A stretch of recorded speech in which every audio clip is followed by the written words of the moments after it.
Alright, so the general steps of the mechanism for a G protein coupled receptor could be divided into these six steps.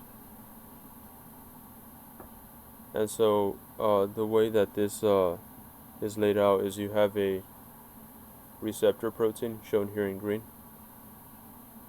and that's usually embedded in the lipid bilayer.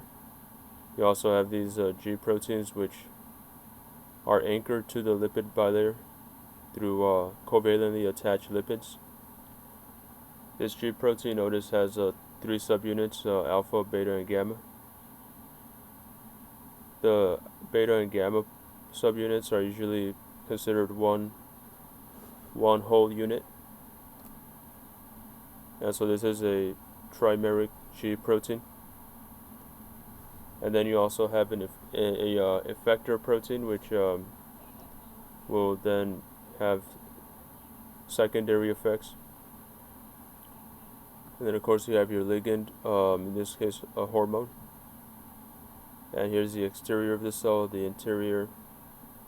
And so once the ligand, in the first step, you have binding of ligand to the receptor, making it go from inactive to active.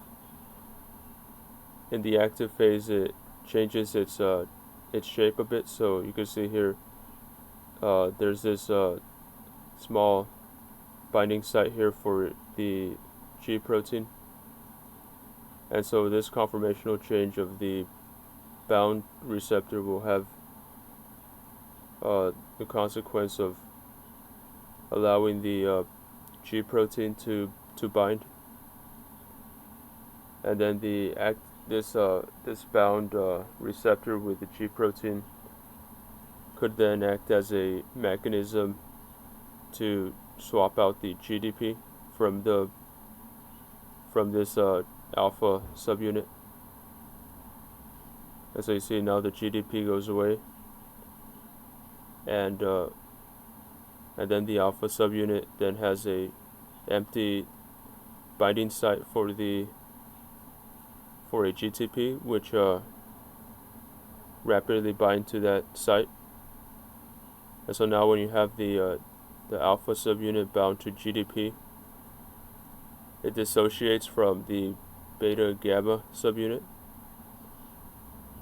and then it would be able to bind to the effector, making it active.